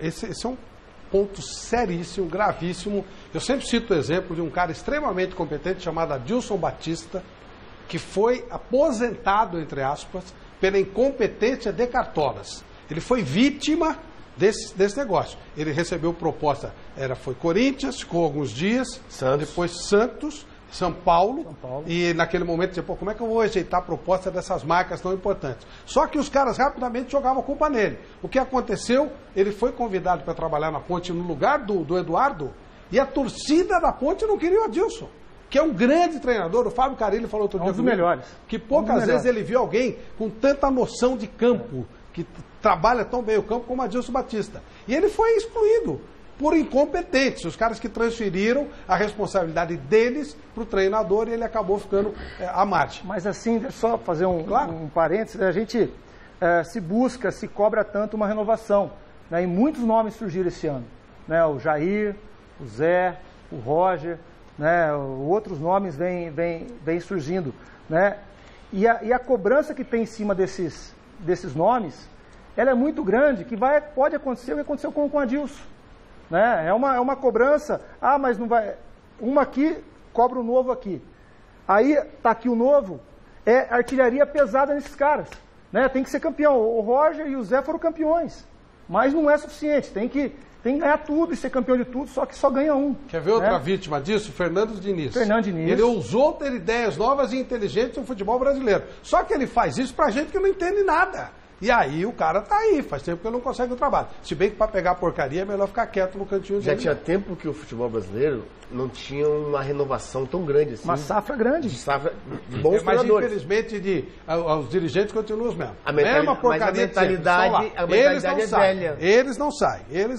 Pois não, Vanderlei. Flávio, 16 treinadores foram demitidos no Campeonato Brasileiro. Sim. Até agora, né? 16 treinadores saíram, quer dizer, são raras as equipes que continuam com os mesmos treinadores, também com raras exceções. É muito fechado o mercado para o técnico brasileiro no exterior e a vinda de técnicos estrangeiros para o Brasil tem acontecido. Na sua opinião, Eduardo, por que o mercado é fechado para os brasileiros lá? Se você detectou algum tipo de motivo importante, e o que é que você pensa da vinda de técnicos estrangeiros trabalhando no Brasil? Primeiro, para a Europa, o treinador brasileiro ele não pode ir treinar lá hoje, né? A licença que é dada na CBF aqui hoje, o curso que eu tenho, as licenças que eu tenho, me impossibilita de treinar um time europeu. Essa é uma briga, até teve um movimento dos treinadores, para que a CBF, junto com a Conmebol, consiga o mesmo curso que eu faço aqui, né, eu posso fazer lá. Lá o europeu ou qualquer outro concurso deles lá, eles podem vir trabalhar aqui e a gente não pode ir lá. Então essa reciprocidade a gente está trabalhando. Eu vejo por mim, eu falo japonês, né, eu falo inglês, estou estudando outras línguas, porque eu vejo para você ir trabalhar lá fora, a língua, talvez, acho que é mais importante que a parte tática. Eu tenho esse desejo, mas eu estou me preparando. Eu quero ser um nome diferente de tudo isso daí, mas existe essa dificuldade. Essa dificuldade que a gente espera vencer, né, o mais breve. Quanto a vir treinador estrangeiro, eu acho excelente. Acho que a troca de experiência ela é fantástica. Né? Eu tive um relacionamento com o Osório fantástico. A abertura que ele me deu, coincidentemente, 3 vezes eu fui treinar no São Paulo, né, com o Sport, fui jogar com o Corinthians, treinamos no São Paulo. Joguei com o Palmeiras, treinamos no São Paulo. E eu consegui estar com ele por muito tempo, fui jantar com ele, né, e o conhecimento que ele me passou, a visão que ele me passou do futebol é coisa que eu tenho comigo até hoje. Para mim também. Eu vi coisas que eu nunca imaginei que existisse. Eu acho interessantíssimo, mas uma coisa que eu coloco, todos eles não passaram 3 meses aqui. Todos eles. E veio o Paulo Bento no Cruzeiro. Paulo Bento é um dos melhores treinadores que eu já vi trabalhando dentro da parte de treinamento. né? Veio o Bausa, veio o Aguirre, que está no São Lourenço hoje, veio o Gareca, todos esses em seleções sul-americanas não duraram 3 meses. Por que eles não duraram os 3 meses? O nosso sistema aqui é ruim. O nosso sistema aqui, é como eu falei, em 37 dias eu fiz 13 jogos. Então, assim, eles não estão acostumados a isso. Né? Eu acho legal. Eles não concordam, né? Não, eles não concordam. Eu tive com o Bausa e com a Gui antes do Campeonato Brasileiro ano passado. Ele falou assim, profe, não, muito jogo, assim não pode. Eu falei, pode, aqui pode. Falei. O que você guardou do Osório, por exemplo? O que você fala, pô, isso aqui foi legal. A maneira como ele vê futebol, na maneira de se atacar. Né? Ele tem, quando a gente joga, a gente tem um negócio que chama eu crio. Quando eu estou atacando, eu já estou me defendendo. Eu chamo de a transição defensiva que se falam hoje. Então, quando eu estou atacando, eu me preparo para defender, para quando eu perder a bola, eu estar apostado. Né? Ele também tem isso, mas com uma ousadia. Né? Ele coloca o time, ele consegue fazer tudo isso que eu fazia e depois que eu conversei com ele, eu passei a fazer também mais à frente. Quase 20 metros mais à frente, e aí eu consegui fazer e os resultados são interessantíssimos. A bola parada dele, defensiva, é algo espetacular. São Paulo tomou gol em 16 jogos. Espetacular. A diversidade, né, Eduardo? A diversidade dos treinamentos que ele tem, muito boa. A diversidade me chamou a atenção. Olha, ele é muito melhor que o Bausa. Ele taticamente, ele é um cara que tem... Verdade. Talvez assim, nós, aqui o Brasil, não estava acostumado com tantas boas ideias. Tantas boas. O treinador europeu que trabalhou na Europa, ele vem para cá, ele vai fazer rodízio. Aqui... não, você tem que manter o mesmo time, mas eles estão acostumados a fazer rodízio lá, eles vão vir fazer rodízio aqui. Então algumas ideias deles são fantásticas. Ô, Pablo, você jogou na Europa, jogou na França, teu passo está até preso ao futebol francês. Lá é assim também ou você consegue pelo menos saber o nome do seu treinador, entender o que ele quer, dá tempo? É assim também, tem muito rodízio, né? Pelo menos no tempo que eu fiquei na França, tinha muito isso, rodízio o tempo todo. Rodízio de jogador. Isso, exatamente. E sobre técnico é totalmente diferente. A nossa fase de temporada 2015-2016 não foi tão boa no Bordeaux. Né? E mesmo assim o treinador foi o ano todo tranquilo, sem pressão nenhuma, sem pressão da torcida, sem nada. Eu particularmente o Bordeaux acho um time muito tranquilo. Não tem essa coisa do futebol brasileiro, pressão. Então facilita para eles também e o treinador ficou o ano todo tranquilo e esperando que as coisas se reajustem. Né? Ou seja, a gestão não atrapalha. Não, nada lá. Nós preparamos uma matéria sobre esse rodízio de treinadores para que a gente possa discutir mais o tema. O Chico vai perguntar, o Miller tem mais pergunta de telespectador, evidentemente. O Pablo vai também já ser questionado pela gente. Vamos ver. Essa é a dança do desempregado, quem ainda não dançou tá na hora de aprender. A nova dança do desempregado, amanhã o dançarino pode ser você. Já é tradição no futebol brasileiro. Não importa se o atacante perde um gol atrás do outro, se o zagueiro não ganha uma dividida ou se o goleiro costuma falhar na hora H. Quem sempre acaba pagando o pato é o treinador. Diante disso, alguns comandantes também não pensam 2 vezes em mudar de time quando surgem propostas melhores. Só na atual edição do Campeonato Brasileiro já aconteceram 16 mudanças de técnico. Vamos acompanhar como foi a dança dos treinadores nesse Brasileirão. Logo após a segunda rodada do campeonato, o Atlético Paranaense decidiu promover Paulo Autuori e colocar Eduardo Batista na vaga de treinador. Também após a segunda rodada, o Sport demitiu Ney Franco. Vanderlei Luxemburgo assumiu o posto. Depois da terceira rodada, foi a vez de Guto Ferreira abandonar o Bahia para assumir o Inter. Jorginho ficou com o cargo. A quarta rodada provocou mais uma mudança na Boa Terra. Petkovic foi demitido do Vitória para a chegada de Alexandre Galo e fez ainda mais vítimas. Na Baixada Santista, Dorival Júnior caiu após derrota para o Corinthians. Levir Coupe foi escolhido para a função. E no Planalto Central, Marcelo Cabo foi demitido do Atlético Goianiense. Doriva foi o substituto. A lista de demissões seguiu com o Rogério Ceni fora do São Paulo após a 11ª rodada. Dorival Júnior chegou para tentar livrar o tricolor do rebaixamento.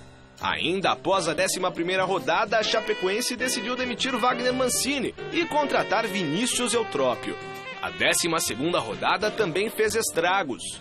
Eduardo Batista fez apenas 8 jogos no comando do Atlético Paranaense e saiu para a chegada de Fabiano Soares.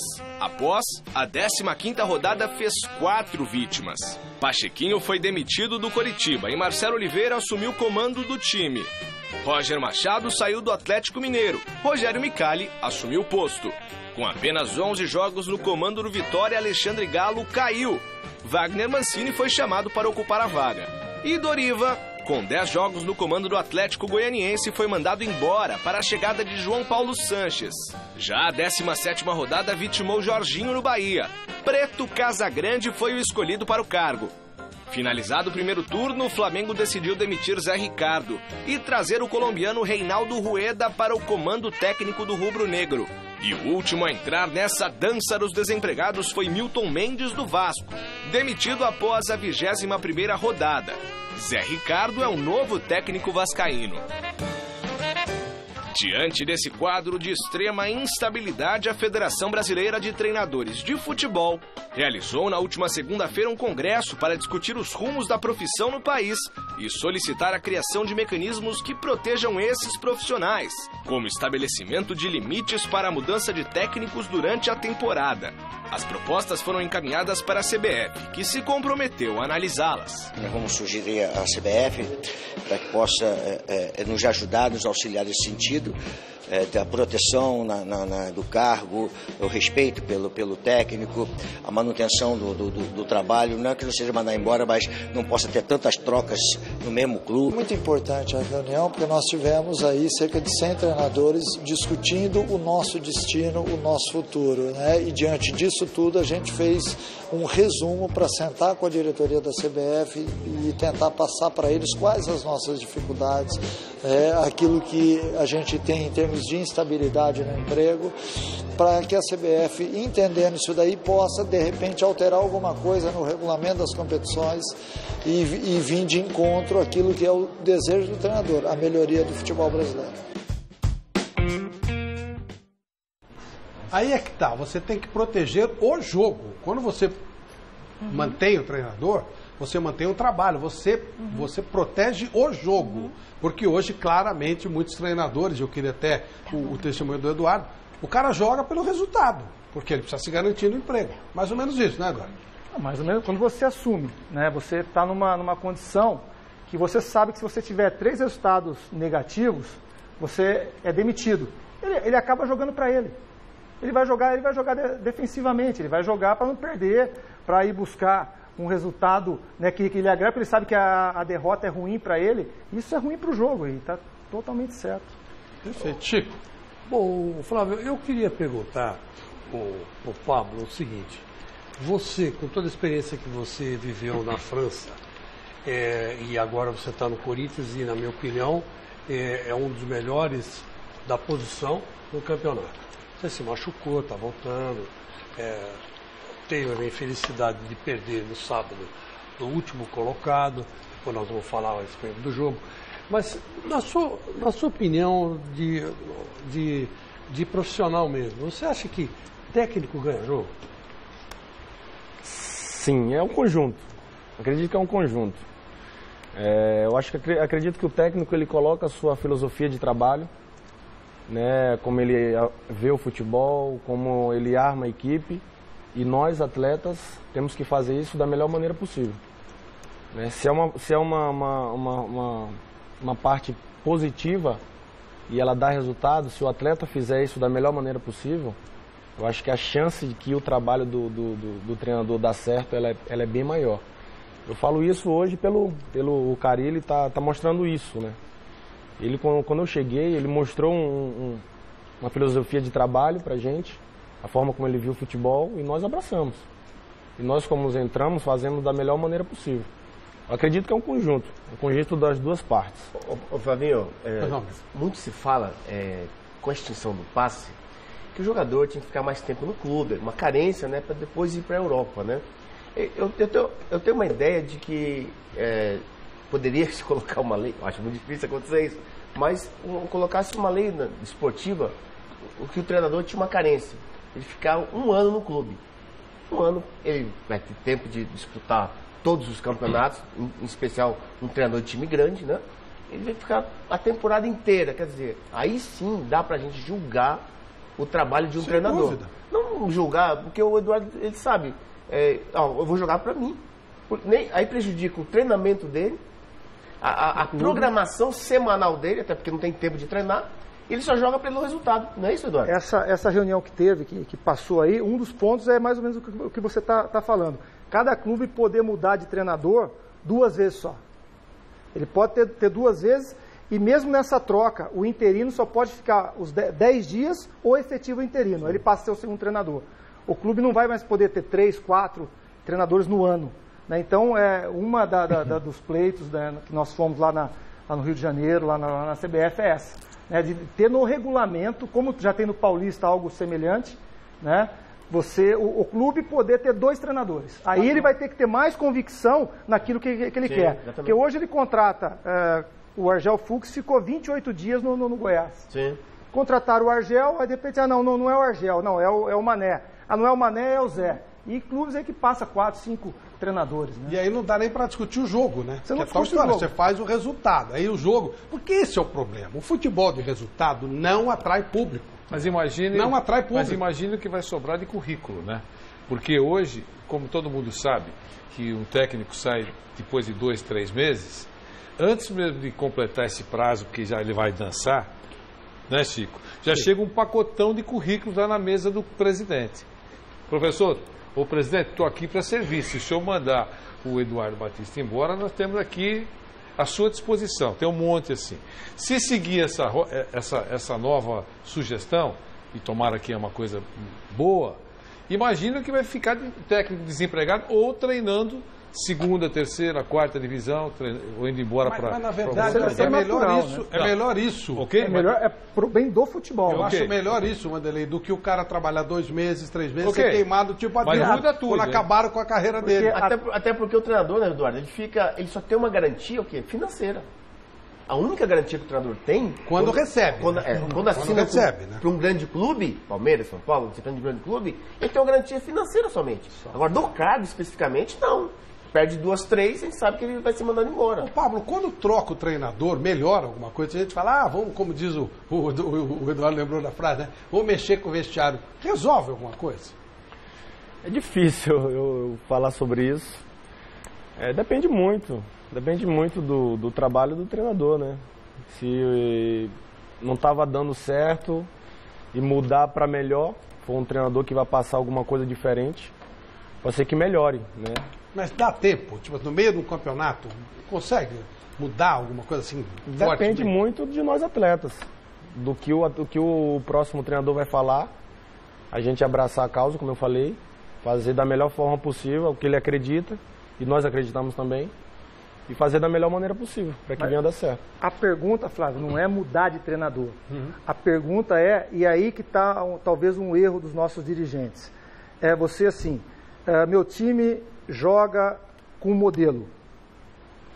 O dirigente, ele não sabe. Não tem modelo. Ele pega o técnico. É o Flávio e é o Eduardo. Não, é o Flávio. Não deu certo, é o Eduardo. E a cabeça é diferente. Só que a cabeça são polos opostos. O Palmeiras está sendo vítima disso. Se o sua filosofia de jogo é diferente. É oposto, não tem como os atletas abraçarem. Dificilmente. A mudança é radical. A mudança é radical. Verdade. Então, quer dizer, você escolhe uma linha. Não deu certo. Você vai para essa linha aqui. É que eles não têm linha. Faz isso numa Coca-Cola, numa empresa grande, desculpa. Faz isso numa multinacional. Você está indo aqui, não é mais aqui, é ali. Amigo, o CEO é mandado embora. Você não sabe. Por isso que eu defendo o futebol com dono. Porque eles não vão fazer esse tipo de palhaçada. O São Paulo contratou o Bausa porque ele falava mais ou menos parecido com o Osório. O São Paulo não sabia quem era o Osório. Não sabia. E não sabia quem era o Bausa. Mas como falavam uma língua mais ou menos parecida, contrataram os dois. E é assim, é completamente diferente. Um pensa o futebol do jeito e o outro pensa 500% diferente. Então, não é nem culpa do jogador e nem do treinador. Não, é de quem, gestão. É gestão de quem vai seguir a linha. Eu quero fazer justiça, porque é o seguinte, fala mal todo mundo fala, mas fala bem, ninguém fala. É um mundo cruel de competição que a gente vive, né? Em qualquer setor, em qualquer atividade, né? Então, eu quero dizer o seguinte, quero te dar os parabéns, Eduardo, porque quando você passou pelo Palmeiras, você conseguiu fazer uma coisa que o Cuca ainda não conseguiu, que foi dar padrão de jogo para o time. Você estava com um padrão de jogo mais cauteloso, um padrão de jogo mais consistente, mas ao mesmo tempo você tinha uma forma do Palmeiras jogar. E você não criou atrito com jogador nenhum, você conviveu muito, até onde eu sei, você pode até me desmentir, mas conviveu muito bem com o Felipe Melo, não passou por esse vexame de mandar o cara treinar sozinho, agora, não, mas pode trazer de volta, porque ninguém quis, quer dizer, você não se humilhou e não humilhou ninguém. Então eu quero te dar os parabéns, porque ser técnico do Palmeiras, ser técnico do Corinthians, viu, Paulo? Ser técnico do Flamengo, ser técnico desses times do São Paulo, não é fácil. E você, quando passou por lá, eu olhei, Eduardo, não está no tamanho do Palmeiras, mas você fez um trabalho excelente lá, excelente. Se eu fosse dirigente do Palmeiras, eu não tinha tirado você, tinha mantido você até o final dessa temporada, porque ficou provado que não tem a queda do Palmeiras da Libertadores não foi culpa sua. Não teve, pelo contrário, quando o Palmeiras estava ganhando uma cara, estava ganhando um rosto diferente, né, e começou a produzir, começou a render, eles te mandaram embora e trouxeram o Cuca. É o tal negócio. É aquilo que a gente fala na história, né, que a história acontece primeiro como tragédia e depois como comédia. Né? Então, você traz o Cuca é campeão brasileiro. Aí ele sai, ele volta 6 meses depois, e não é aquele Cuca que foi campeão que voltou. É uma caricatura do Cuca campeão que voltou. O problema é que o Palmeiras tinha 2 opções. Ou ele mantinha o Cuca, ou a filosofia do Cuca, tipo Alberto Valentim, o jeito de trabalhar, ou ele trazia o Eduardo. Aí ele não trazia o Eduardo. Ou trazia o Eduardo e mantinha a linha do Eduardo ou o trabalho do Eduardo. E dava tempo para pegar. A filosofia de trabalho deles é completamente diferente. Aí eu não estou dizendo quem é melhor ou quem é pior. Só marcação, para ser uma coisa só. O Eduardo gosta de marcação por setor, o Cuca gosta de marcação individual. O Pablo é zagueiro. Muda tudo, não muda? Muda tudo. Muda tudo. Só para começar por aí. Posicionamento defensivo. O do Eduardo é um, o do Cuca é outro. Quer dizer, você bagunça tudo. Parece que é brincadeira. Por os cartolas porque eles não são do ramo. Eles trocam como se fosse uma coisa simples. O posicionamento do Eduardo no meio campo do Palmeiras é muito mais eficiente do que o de agora. Então, mas aí eu não estou nem entrando nesse tipo de mérito. Eu só estou dizendo que você tem que ter uma linha. O que você quer? Eu acabei de citar o cara. Por exemplo, o jeito do Dorival Júnior, pro jeito do Levi Coupe trabalhar. Completamente diferente. É muito diferente, é completamente, é inacreditável. E, Flávio, eu só lembro você, meu querido Flávio, e a gente tem que fazer outra justiça. Você pega o André Sanches. O Tite é hoje o treinador que é, porque o André Sanches, quando o Corinthians perdeu para o Tolima, virou e falou assim, o Tite não sai. Porque eu não tenho dinheiro para pagar multa. Eu não tenho dinheiro para pagar multa. É isso aí. Mas foi porque não tinha dinheiro para pagar multa. Mas se você fosse no Corinthians, como eu fui, e você visse o relacionamento do Sanches com o Tite, não foi por causa da multa que ele ficou. Não foi. O André Sanches falou isso pra mim. Não foi. Que ele não mandou embora por causa da multa. O Tite ficou porque o Tite ganhou o vestiário, ganhou o André e ganhou a confiança do André. Mas essa que é a verdade. Basicamente, eu não tenho dinheiro pra pagar a multa, então fica. Ficou e virou o que virou. Foi bom? Mas o André teve mérito? Teve. Mas ele não mandou embora, principalmente porque ele não tinha dinheiro pra pagar a multa. Flávio, que parece que tá sobrando no São Paulo, né? Pagaram 5 milhões pro Rogério Ceni. Eu não sou advogado do André Sanches, mas o que se tem que falar, a verdade. O André Sanches ia todo santo dia no CT Joaquim Grava acompanhar o trabalho do Tite. Todo dia. Administrava problema do jogador. O Pablo está aí, se quiser depois perguntar lá se é verdade ou não. Muito ele ficava muito em cima. Sim, mas... principalmente quando trouxe o Ronaldo. Sim, mas peraí, tudo bem. Então aí, sabe... Deu certo, mas a ideia inicial era demitir, não demitiu por causa da multa. Aí deu certo, mudou a vida do Tite, mudou a vida do futebol brasileiro, mudou. Mas não foi por filosofia, foi por falta de dinheiro. Você está se pegando, é como se estivesse falando, eu ganhei um presente do Chico Lang no Natal, depois não ganhei mais nada. É que do Natal até aqui já se passaram 6 meses do Natal passado, 7 meses. Então é o seguinte, o que eu quero dizer é o seguinte, o André Sanches pode ter mirado no pé, mas acertou na cabeça. Ok. E quando ele acertou na cabeça, ele virou e falou assim, putz, não posso perder essa oportunidade. Mas aí tudo bem. E manteve. Por quê? Porque ele é um bom gestor. Eu não estou dizendo que não foi. É um bom gestor. Eu não estou dizendo, só estou dizendo que ele mesmo falou que ele manteve o Tite não por filosofia, sim porque não tinha dinheiro para pagar multa. Deu certo, foi maravilhoso. Aliás, gente, é bom que fique bem claro. O Brasil continua sem nada na seleção brasileira. Não há um projeto de jogo para a seleção brasileira. A seleção brasileira chama-se Tite. A CBF continua a mesma porcaria, ela não discutiu um projeto de jogo. A Alemanha, você sabe como ela joga, ela tem uma filosofia de jogo. A França tem, a Itália tem, o Brasil não tem. O Brasil tem o Tite. Se o Tite sair, a outra pessoa que vier vai fazer tudo diferente da maneira que quiser. Ou seja, não tem nada. A CBF é só conversa mole. E quando o Eduardo fala tem que fazer o nosso curso valer lá fora, por que não? A Argentina tem, por exemplo, o curso da UEFA. Porque aqui você vê, eu imagino o Milton Mendes sendo demitido pelo Eurico Miranda. O Eurico Miranda não entende nada. O Eurico Miranda, além de ser um péssimo gestor, para falar o mínimo, para dizer, mas claro, ao invés de ser um gestor, no mínimo suspeito, não entende nada de futebol.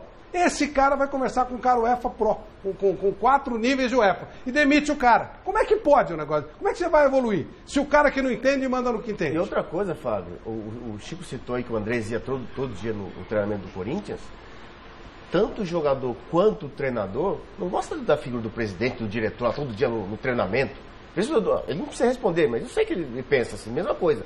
O Alexandre Mas todo dia lá no treino do Palmeiras, ele vai fazer o quê? Ele não entende futebol, pô. Você fica imaginando o Leco e o Pinotti discutindo a demissão do Rogério Ceni. Gente, se não fosse por nada, o significado do Rogério Ceni em 2 anos de São Paulo é muito maior do que tudo que Pinotti e Leco fizeram e vieram a fazer. E esses caras que não entendem nada de futebol, eles vão e demitem um cara que está colocando uma situação nova. Aí não devia ter contratado, então que não contratasse. Demonstraram que não entendiam nada porque não sabiam qual o trabalho que ele ia fazer. E aí demite o cara. Esse é o grande defeito deles, né? É que eles acham que sabem tudo de bola. Isso. Sabe mais que o treinador. Esse é o problema do dirigente. Eles nem puseram um diretor profissional. Eles puseram o Pinotti assumiu como diretor profissional. Do alto do conhecimento dele de perfume. Mas você vai me desculpar, mas o Sanches veio da base do Corinthians, começou muito cedo na base, pôs dinheiro do bolso dele em jogador lá dentro da base, que não tinha o que comer. É diferente. O cara veio do... Ele, assim como a gente exige de um treinador um trabalho assim, básico, né? Que passe por diversos clubes para assumir um grande clube, o Sanches fez uma escola dentro do Corinthians. Mas eu não disse que não. Ele foi campeão. Ele se preparou do jeito dele, não numa escola, mas do jeito dele para ser... O grande acerto dele foi por falta de grana. Agora, que ele transformou, quando ele transformou, tudo isso eu reconheço. O Corinthians não tinha nada. Tem o estádio, tem o CT. Da segunda divisão foi campeão mundial. Isso mesmo. Isso mesmo. Mas tudo porque não tinha dinheiro. E se tivesse, teria demitido o time. Mas continua não tendo. Você quer que o Corinthians tenha dinheiro? O Corinthians é um time de pobre. Se o Corinthians fosse bem dirigido, a marca Corinthians, o Corinthians tem mais torcida do que a Catalunha tem de habitantes. É que fica do jeito que fica. Vê com quem está a base do Corinthians. Vê quem são os caras que estão na base do Corinthians. Aí não dá, né? Um clube sendo tratado desse jeito, você não vai conseguir mesmo. Aí fica impossível. Vamos às fotos e às perguntas? Vamos sim, Flávio Prado. Só para colocar aqui um posicionamento de alguns telespectadores, inclusive aqui do Renato Madak, ele fala que o Hernanes deveria mudar de esporte, partir para o MMA, pois não é a primeira vez que ele machuca alguém levantando a perna. Já foi expulso jogando pela seleção e agora machucou o próprio companheiro. Então tem algumas pessoas falando isso aqui. Sugestão que o Hernanes não levante a perna. Não jogue. Muito boa sugestão. Bom, enfim, vamos lá. Agora temos as nossas fotos, os nossos vídeos. Caio Poltronieri separou pra gente aqui o palmeirense Luizão com as gêmeas Laura e Lorena. Eu acho que eles já participaram aqui do Mesa Redonda uma vez. Olha que bonitinha a Laura e a Lorena. O corintiano Mário com o neto Léo, da Vila Matilde, Zona Leste de São Paulo. Opa, é nóis. É nóis. Parece que eu tô no Osmar, né? Palmeirense Henrique Ferreira com os jogadores William e Jean do Palmeiras. Grande William, o melhor do jogo de hoje, né? Muito bem. O torcedor Jefferson com o filho Davi na Arena Corinthians. E tem o corintiano Wilson Salgado com a Maria Eduarda de Perus. Pô, parece Dia dos Pais hoje aqui. E a palmeirense Silvana Alves do Jardim Peri, aqui de São Paulo. E vídeos agora. Terra do Gabriel Jesus. Já disse, é verdade. É verdade. E o corintiano Enilson, da Vila Jacuí, está fazendo uma pergunta para o Chico. Pergunta sobre Moisés e Casim. Boa noite, amigos do Mesa Redonda. Boa noite, Flávio Prado. Eu queria fazer uma pergunta aí pro nosso amigo Chico Lange. Chico Lange, o Casim, você acha que tem condições de jogar no Corinthians? Esse Moisés que não consegue cruzar uma bola, tem condições de jogar no Corinthians? Pelo amor de Deus, volta logo Arana, volta logo Jô. Boa noite a todos. Olha, meu amigo, eles têm condição de ser reserva no Corinthians. E é o que eles são reservas. Os titulares estavam machucados, hoje não puderam jogar, o Jô estava suspenso. Quando não joga o Jô, o Corinthians perde a referência lá na frente. O Jô, só esse ano aqui, me ajude aí, acho que ele fez mais de 20 jogos pelo Corinthians como titular. Sim, então o Corinthians não é que joga em função do Jô, mas o Jô, ele é importantíssimo para o esquema tático do Corinthians. Quando os outros podem até... E quando ele não joga, joga o Casim, ou seja, o jogo fica maior, né? Então você pode questionar o seguinte, o Casim é o reserva ideal para o Jô? Eu acho que não. Deveriam ter trazido o outro, mas enfim, é minha opinião. Aí você vai falar, o Arana é a grande revelação do Corinthians esse ano? Eu vou dizer para você que já foi o ano passado e continua sendo. Tanto é verdade que querem, o Sevilla quer trocar o Ganso pelo Arana. Aliás, o Ganso hoje fez um gol de calcanhar. Fez um golaço de calcanhar. Ele faz 2, 3 gols por ano mesmo. Agora, Moisés é o lateral esquerdo ideal para substituir o Arana? Eu não acho que seja. Tá então, bom. sabe, eu acho que são coisas que agora o Carille vai repensar com toda certeza, né? Mas, enfim, o time está com muita gordura no campeonato. Vamos ver o Corinthians jogar? Vamos ver? Vamos lá. O Corinthians ontem perdeu para o Atlético de Goiás. Hora do show! Hora de Corinthians e Atlético Goianiense, o duelo dos extremos do Brasileirão, o líder contra o Lanterninha. Fagner recupera para o Corinthians, pode bater no gol, preferiu a abertura com Cleison. Por dentro ele faz o cruzamento, o Casim dividiu, Fagner! Para fora do gol! Perde uma ótima oportunidade o Fagner. O lateral invadiu a área e esperava exatamente uma bola dessas. Gabriel com Jadson na liberdade, Rodriguinho chegou no Casim, pode bater no gol, Marcos! Boa troca de passes, Jadson, Rodriguinho até chegar no Casim. É isso que a torcida quer ver, chute no gol. Na marcação, Jonathan, Cleison, bateu cruzado, Casim, tira de lá. Volta no Pacheco, vem o levantamento no meio da área, o desvio, Cássio! Ele encaixou essa bola. Na área pede o Casim, o Gabriel e também o Cleison no fundo, passou o Jadson. Passe mais atrás, Fagner, o cruzamento, o Casim. Bola veio um pouquinho alta, o Casim subiu no tempo errado, bola para fora. Na direita pede o Fagner, é para ele, chega no Fagner. Para bater no gol de direita na trave. Chute muito forte do Fagner, a bola explode na trave do Marcos. Vem o levantamento de perna canhota, o desvio, tá lá! Gol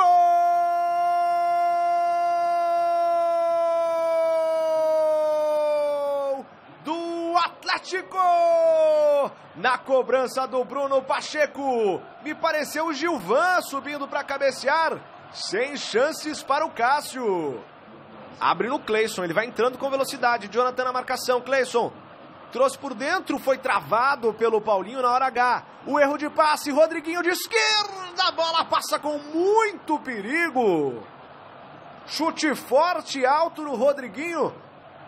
Rodriguinho Bola do Jadson pro Camacho, Rodriguinho no meio pro Casim, fez o giro.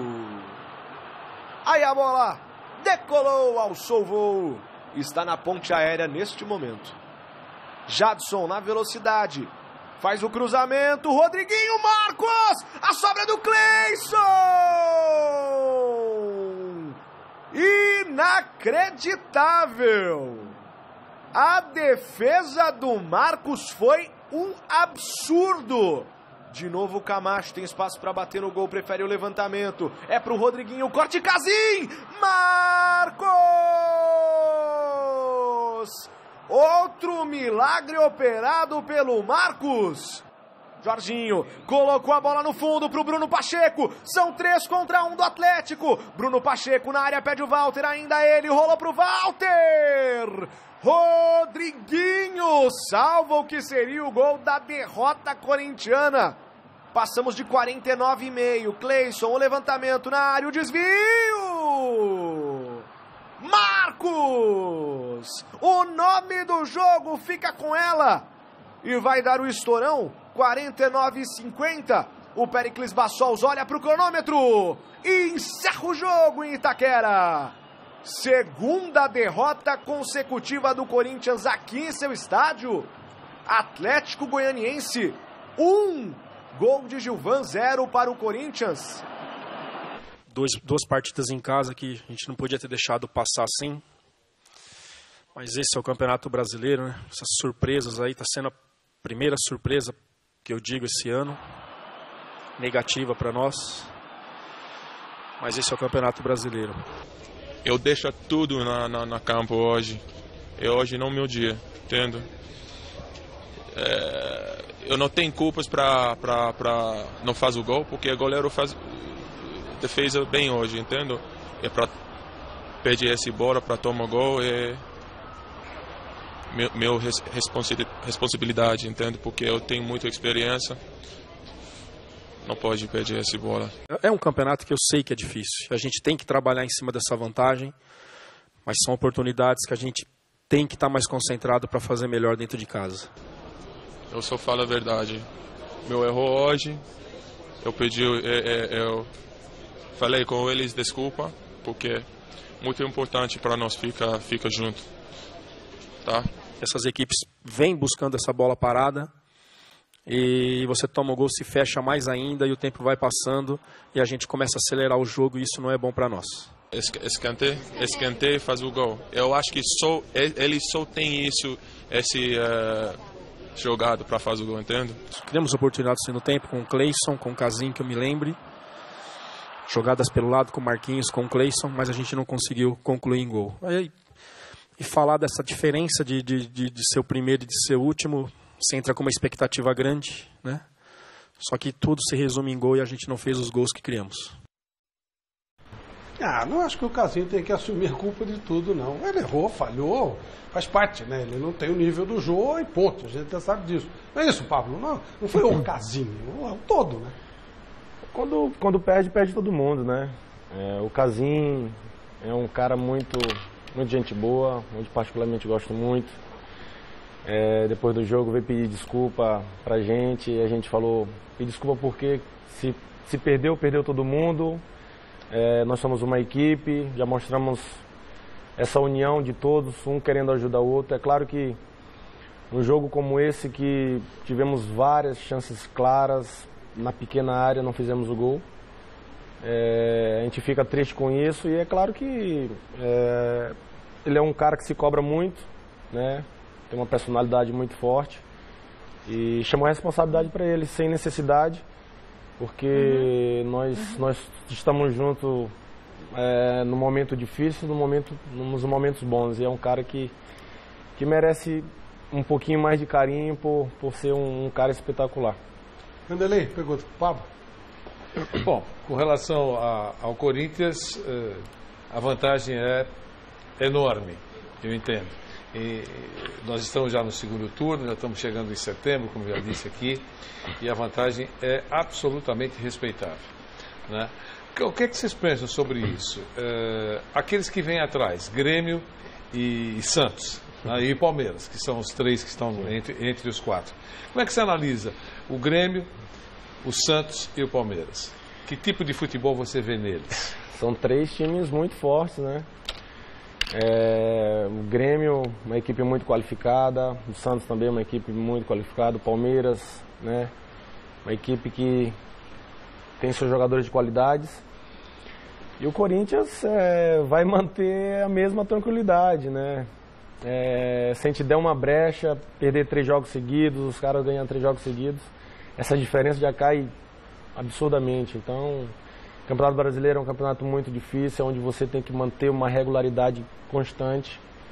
Quando você dá uma bobeira, as outras equipes se aproveitar disso, já muda toda uma situação que hoje é favorável a gente hoje. Né? Aquela história de perder jogo que pode perder, se encaixa nessa derrota? Pode ser que sim. A gente tinha uma expectativa muito grande em cima desse jogo.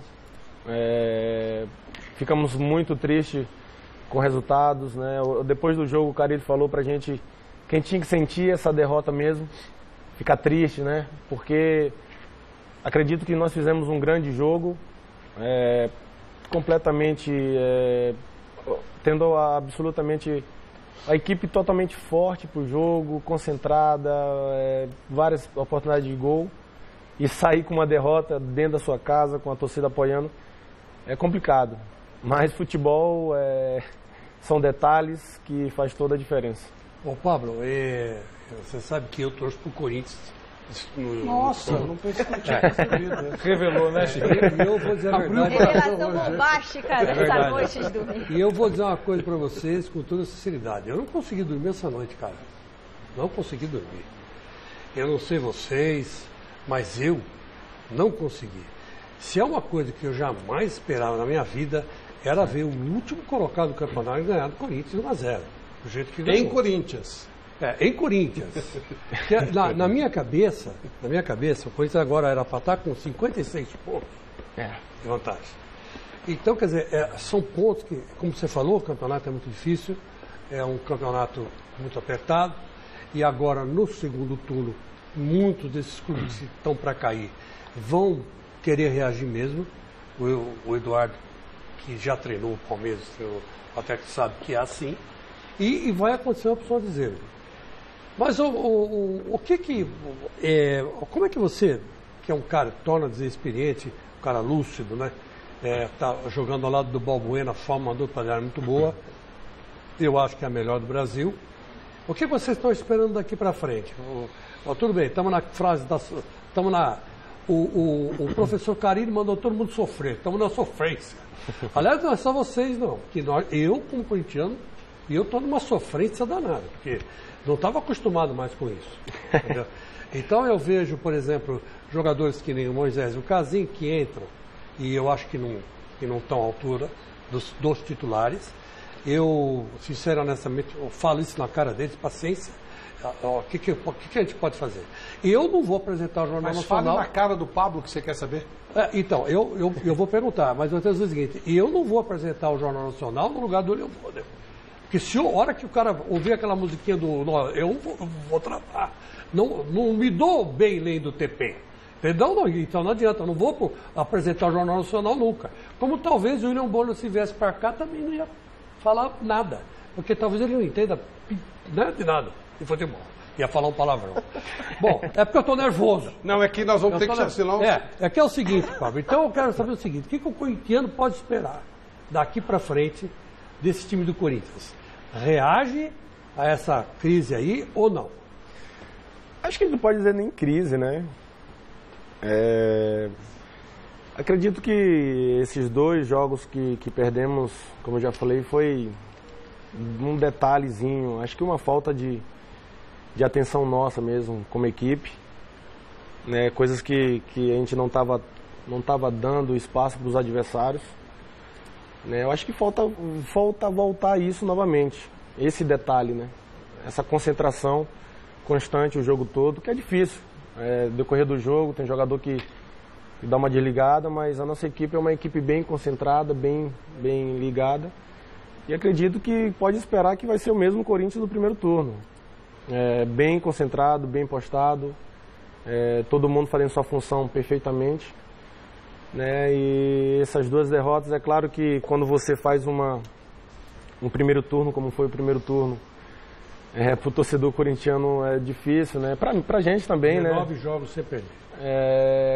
34 jogos de invencibilidade é uma coisa diferente. Então, a gente só vai voltar a fazer o que a gente está fazendo da melhor maneira possível. A gente fez nesse jogo. Infelizmente, a bola nos castigou, não fizemos o gol.